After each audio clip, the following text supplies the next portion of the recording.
Assalamualaikum warahmatullahi taala wabarakatuh. Saya hormati Cik Zahari bin Muhammad Ramli. Saya kira sebagai tuan rumah lah kita pada hari ini. Juga merangkap kepada wali, pada pengantin perempuan kita pada hari ini, yang kita raikan pasangan pengantin kita pada hari ini, saudara Muhammad Adib bin Fauzi dan juga bakal isterinya Nurul Huda Binti Zahari. Seterusnya barisan saksi kita Cik Muhammad Syarifuddin dan juga Muhammad Syaiful Rizal. Tidak lupakan kepada bapa kepada pengantin lelaki serta rombongan yang datang jauh daripada Negeri Sembilan, ya.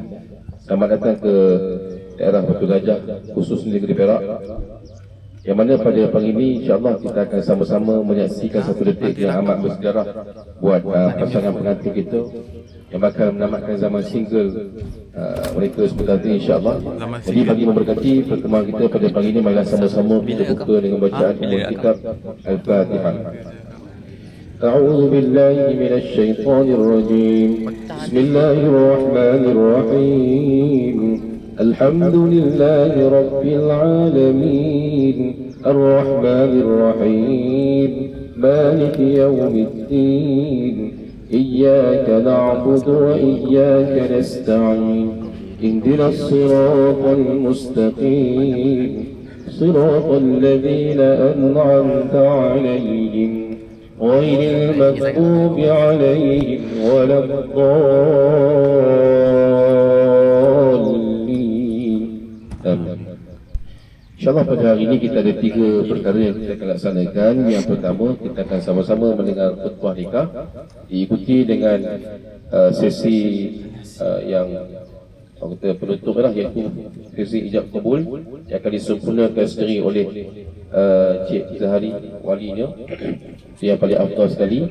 Yang terakhir sekali bacaan lafaz ta'liq. InsyaAllah, memandangkan cuaca pun dah mula panas, kita cuba ringkaskan insyaAllah. Alhamdulillah nahmaduhu wa nasta'inuhu wa nastaghfiruh wa na'udzu billahi min shururi anfusina wa min sayyiati a'malina. Man yahdihillahu fala mudilla lahu wa man yudlil fala hadiya lahu. Asyhadu an la ilaha illallah wahdahu la syarika lahu wa asyhadu anna Muhammadan 'abduhu wa rasuluh. Arsalahu bil huda wa dinil haqq liyudhhirahu 'ala ad-din kullih walau karihal musyrikun. Allahumma salli 'ala sayyidina Muhammad wa 'ala alihi wa sahbihi ajma'in. Amma ba'd.